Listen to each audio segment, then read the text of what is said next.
Shalom teman-teman, ketemu lagi di Ibadah Sekolah Minggu GMI Makedonia, Jakarta. Sebelum memulai ibadah kita pada hari ini, mari kita menyanyikan lagu Duduk senang, berjalan senang.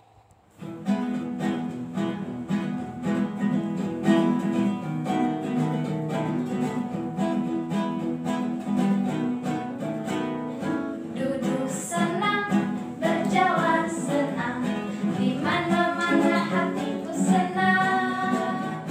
Sejak Yesus tolong saya, hatiku selalu senang.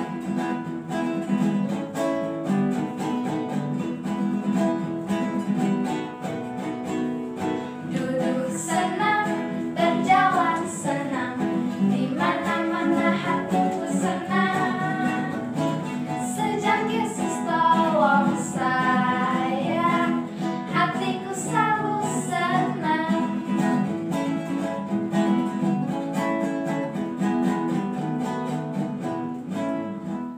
Teman-teman, sebelum kita memulai ibadah sekolah minggu kita pada hari ini, mari kita berdoa.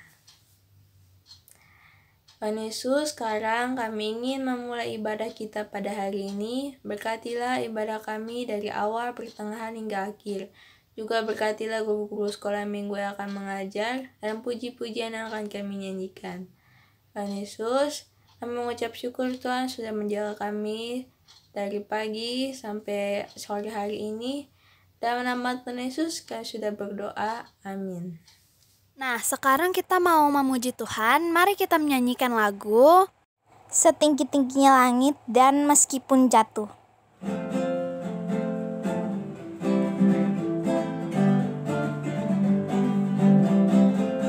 Setinggi-tingginya langit, lebih tinggi kasih Yesusku. Sedalam-dalam lautan, lebih dalam kasih Yesusku. Seindah-indah pelangi, lebih indah kasih Yesusku. Kasih Yesus, oh kasih Yesus, mengalahkan segalanya.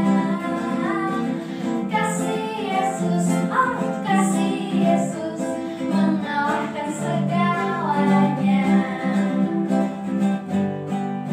Setinggi-tingginya langit, lebih tinggi kasih Yesusku.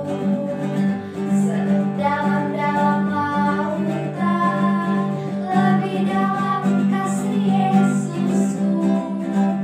Seindah-indah pelangi, lebih indah kasih Yesusku.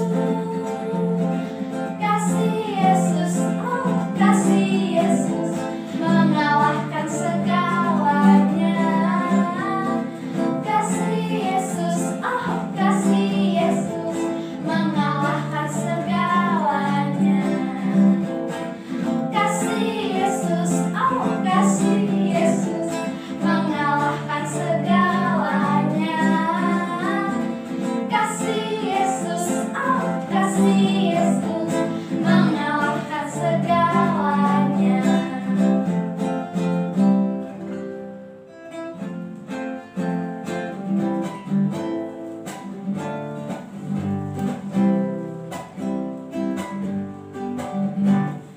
Meskipun jatuh, meskipun jatuh, dipukuli orang, dijauhi orang,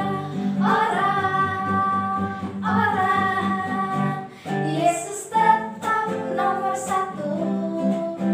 Kayu salib banggaku, kemana-mana pun aku pergi, Yesuslah hidupku.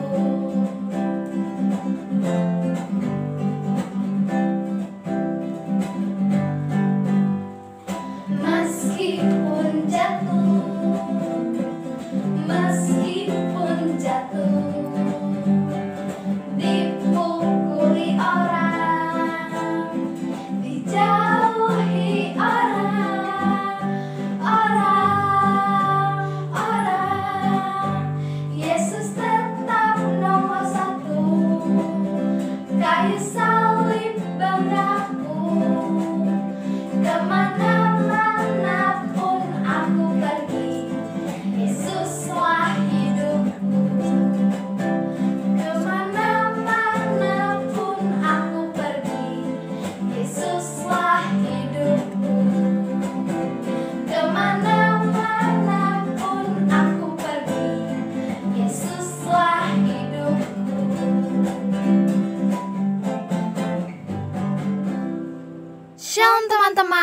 ketemu lagi di Kamu Perlu Tahu. Kali ini kita akan membahas tentang Venus. 1. Venus punya banyak gunung berapi. Sebanyak-banyaknya gunung berapi di bumi, Venus punya lebih banyak. Faktanya, gunung berapi di Venus adalah yang paling banyak dibandingkan planet-planet di tata surya. 2. Rotasi lebih lama dari revolusi. Menariknya, rotasi Venus lebih lama dari revolusinya. Satu hari atau satu rotasi Venus sama dengan 243 hari bumi atau 5.832 jam. Revolusinya, 1 tahun di Venus sama dengan 224,7 hari di bumi. 3. Beda penampilan, Venus dan bumi ternyata kembar. Meskipun berbeda secara penampilan, Venus ternyata adalah kembaran yang paling identik dengan bumi. 4. Venus adalah planet yang paling panas.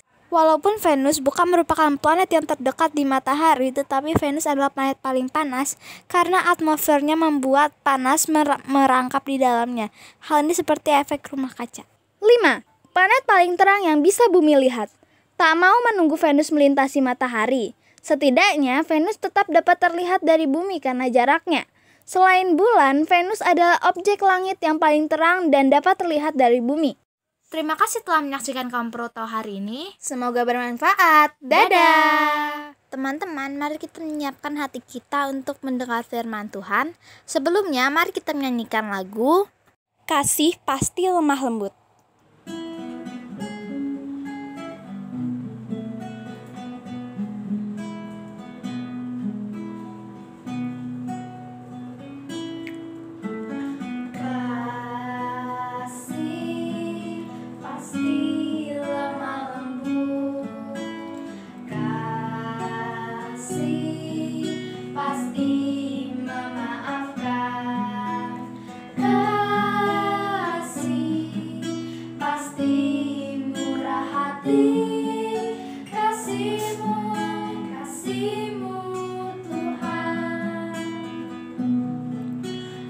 Ajarilah kami ini saling mengasihi. Ajarilah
kami ini saling mengampuni.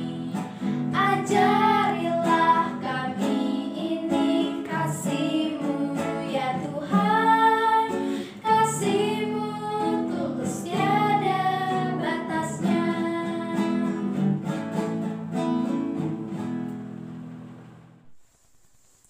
Shalom adik-adik, apa kabar hari ini? Ya, Kak Asri harap adik-adik semua selalu dalam keadaan yang sehat dan penuh sukacita. Walaupun di tengah-tengah situasi pandemi seperti sekarang ini ya, tapi kakak harap semua kita boleh tetap dalam lawatan Tuhan dan terus-menerus diberkati oleh Tuhan. Hari ini kita kembali akan belajar kebenaran firman Tuhan melalui cerita Alkitab yang akan kakak sampaikan. Tapi sebelum itu, seperti biasa, lipat tangannya, tutup matanya, Mari kita berdoa. Tuhan Yesus yang baik, tiba saatnya kami akan mendengarkan kebenaran firman Tuhan. Berkati setiap kami, supaya kami dapat mengerti dan memahami firman Tuhan ini. Terima kasih Tuhan Yesus, dalam nama Tuhan Yesus kami berdoa. Amin. Oke, sekarang siapkan Alkitabnya semua. Mari bersama-sama kita buka Alkitab kita dalam Kisah Para Rasul. Kisah Para Rasul pasal 6 ayat 8 sampai ayatnya yang ke-11. Lalu yang kedua, kita baca juga Kisah Para Rasul pasal 7 ayatnya yang ke-60. Nah, Kak Asri akan bacakan untuk kita semua, dan teman-teman semua silakan membacanya juga di rumah masing-masing ya. Di bawah perikop, tuduhan terhadap Stefanus. Dan Stefanus yang penuh dengan karunia dan kuasa mengadakan mujizat-mujizat dan tanda-tanda di antara orang banyak. Tetapi tampillah beberapa orang dari jemaat Yahudi yang disebut jemaat Libertini.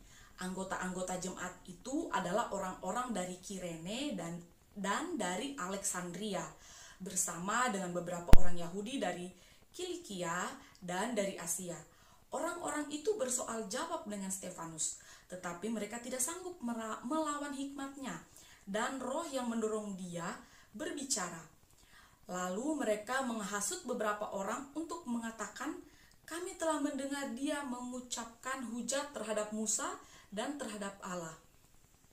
Selanjutnya, ayat yang pasal 7 ayat yang ke-60. Sambil berlutut, ia berseru dengan suara nyaring, Tuhan, janganlah tanggungkan dosa ini kepada mereka.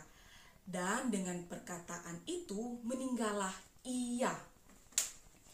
Teman-teman, hari ini tema firman Tuhan kita yaitu menjadi anak yang mengampuni. Hari ini kita belajar dari sosok yang bernama Stefanus. Ada yang udah pernah dengar nggak cerita tentang Stefanus? Atau ada yang kenal nggak dengan Stefanus ini? Atau mungkin ada temannya yang namanya Stefanus. Keluarganya mungkin ada yang namanya Stefanus. Tapi hari ini bukan Stefanus yang itu yang kita mau bahas ya, tapi Stefanus yang ada di dalam Alkitab tentunya, yang adalah pelayan Tuhan. Sebelum kita jauh cerita tentang si Stefanus ini, Kak Asri mau menjelaskan dulu sama teman-teman, siapa sih sosok Stefanus ini? Yang pertama, Stefanus ini adalah pelayan Tuhan, secara khusus pelayan diakonia. Yang kedua, Stefanus ini sangat diberkati Tuhan, sehingga seperti di ayat yang kita baca tadi, Stefanus bisa melakukan banyak mujizat, bisa bersoal jawab dengan orang-orang Yahudi pada saat itu, dengan hikmatnya yang sangat luar biasa. Yang ketiga, Stefanus adalah pribadi yang mau mengampuni orang-orang yang menyiksa dia, bahkan sampai membunuh dia.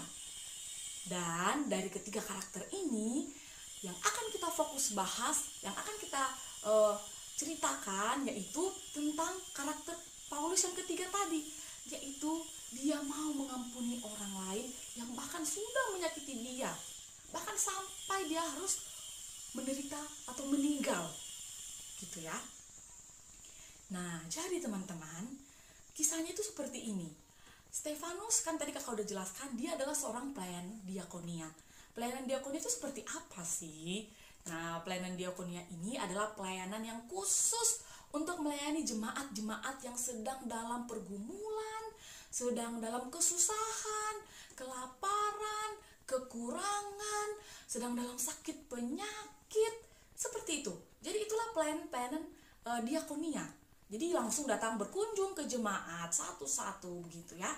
Nah, tetapi karena Stefanus ini sangat diberkati Tuhan, makanya dia bisa melakukan banyak mujizat, bisa bersoal jawab, tanya jawab dengan orang-orang Yahudi dari Alexandria pada waktu itu. Sehingga teman-teman, ahli-ahli Taurat dan beberapa orang Yahudi pada waktu itu iri hati. cemburu, tidak suka dengan si Stefanus ini. Makanya tadi yang di ayat-ayat yang kakak baca tadi tuh, di pasal 6 ayat 11. Nah, kakak bacakan ulang ya. Lalu mereka menghasut beberapa orang untuk mengatakan, kami telah mendengar dia mengucapkan kata-kata hujat terhadap Musa dan Allah. Karena mereka cemburu adik-adik, mereka cemburu, mereka tidak suka dengan Stefanus, mereka iri kepada Stefanus. Sehingga apa? Mereka menghasut atau mempengaruhi orang-orang pada waktu itu supaya mereka memberikan saksi-saksi yang palsu. Mereka memberikan kesaksian palsu supaya Stefanus dapat ditangkap dan diberikan hukuman. Wah, jahat sekali ya, dan sedih sekali kisah Stefanus ini, teman-teman. Tidak berhenti di situ saja. Bukan hanya sekedar difitnah, bukan hanya sekedar diberikan kesaksian palsu. Bahkan Stefanus pun akhirnya diseret, diadili di depan orang-orang pada saat itu, di depan mahkamah agama pada saat itu. Dan Stefanus pun hanya bisa diam, tapi dia memohon kepada Tuhan supaya Tuhan memberikan dia hikmat untuk menjawab setiap tuduhan-tuduhan palsu yang diberikan kepada dia. Jadi Stefanus mulai menceritakan mulai dari Abraham sampai Daud. Kalau teman-teman baca ya di ayat-ayat selanjutnya ya, kakak harap teman-teman bisa baca di ayat-ayat selanjutnya bagaimana Stefanus memberikan kesaksian tentang Yesus itu siapa. Yesus itu keturunan Abraham sampai kepada Daud. Bahkan nabi-nabi sudah menubuatkan kedatangan Tuhan Yesus itu. Jadi Stefanus sudah menjelaskan dari awal sampai kedatangan Yesus. Tapi teman-teman, apakah orang-orang pada waktu itu percaya? Tidak. Bahkan mereka semakin jengkel kepada Stefanus. Sehingga puncaknya adik-adik, dengan kejamnya mereka berteriak-teriak dengan ganas. Mereka mengambil batu. Batu loh ini ya. Bukan tanah, bukan pasir, bukan. Tapi batu. Dan apa? Melempari si Stefanus ini sampai dia mati. Aduh Tuhan. Sampai berdarah. Dan akhirnya Stefanus mati. Aduh Tuhan. Teman-teman, ini benar-benar kisah yang sangat menyedihkan. Ini benar-benar kisah yang sangat mengharukan. Tapi di balik itu kita bisa melihat bahwa Stefanus memiliki iman yang sungguh-sungguh kepada Tuhan Yesus. Sehingga dia tidak takut, tidak gentar ketika harus merenggang nyawa demi memberitakan Injil itu kepada orang-orang pada saat itu. Sekalipun mereka belum percaya, bahkan marah, bahkan sampai membunuh Stefanus dengan cara yang sangat kejam sekali adik-adik. Tapi tepat sebelum Stefanus akhirnya meninggal, di ayat yang ke-60 yang telah kita baca tadi, Stefanus berseru kepada Tuhan, "Ya Tuhan, jangan tanggungkan dosa ini kepada orang-orang ini, kepada mereka." Ini maksudnya adik-adik, Stefanus memohon kepada Tuhan agar Tuhan jangan menghukum mereka. Artinya apa? Bahwa Stefanus tidak menyimpan dendam. Stefanus sudah memaafkan semua yang mereka lakukan kepada dia. Hari ini kita mau belajar dari pribadi Stefanus ini yang mau mengampuni orang-orang yang telah membuat dia akhirnya sampai meninggal, yang telah memfitnah dia. Adik-adik yang diberkati oleh Tuhan Yesus Kristus, mungkin kita pernah disakiti hati kita, atau ada orang yang iri kepada kita, membenci kita, tidak suka kepada kita. Kita tidak boleh melakukan hal yang sama.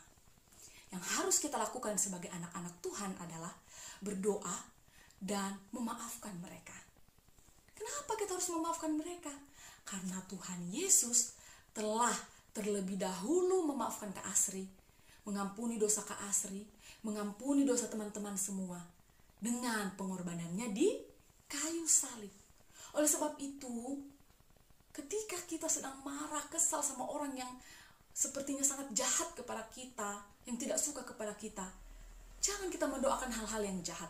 Jangan kita ingin bahkan membalasnya. Semoga dia juga mendapat hal yang sama. Saya nggak suka sama dia. Semoga dia begini. Begitu. Jangan. Sebaliknya, yang harus kita lakukan adalah doakan dia dan mengampuni. Harus belajar mengampuni. Oke ya adik-adik ya, harus belajar mengampuni. Kepada siapapun itu, siapapun dia, bagaimanapun dia. Belajarlah melepaskan pengampunan.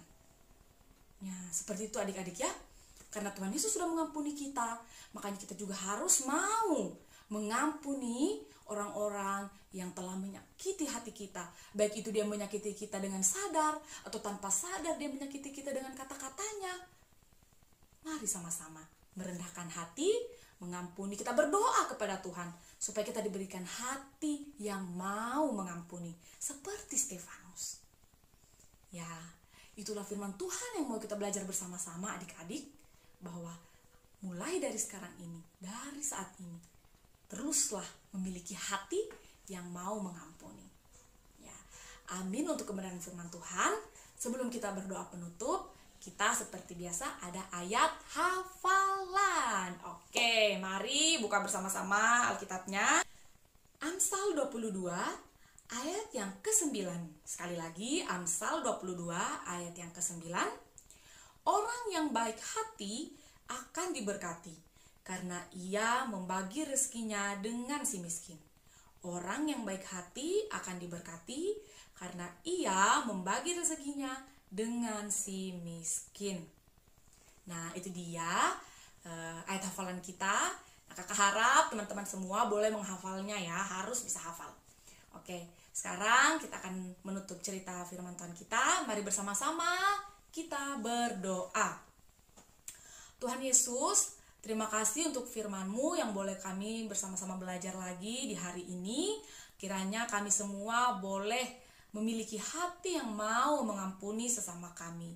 Dan kami mau terus-menerus belajar dari kebenaran firman-Mu. Terima kasih ya Tuhan. Dalam nama Tuhan Yesus kami berdoa. Amin. Amin. Terima kasih teman-teman. Sampai jumpa lagi.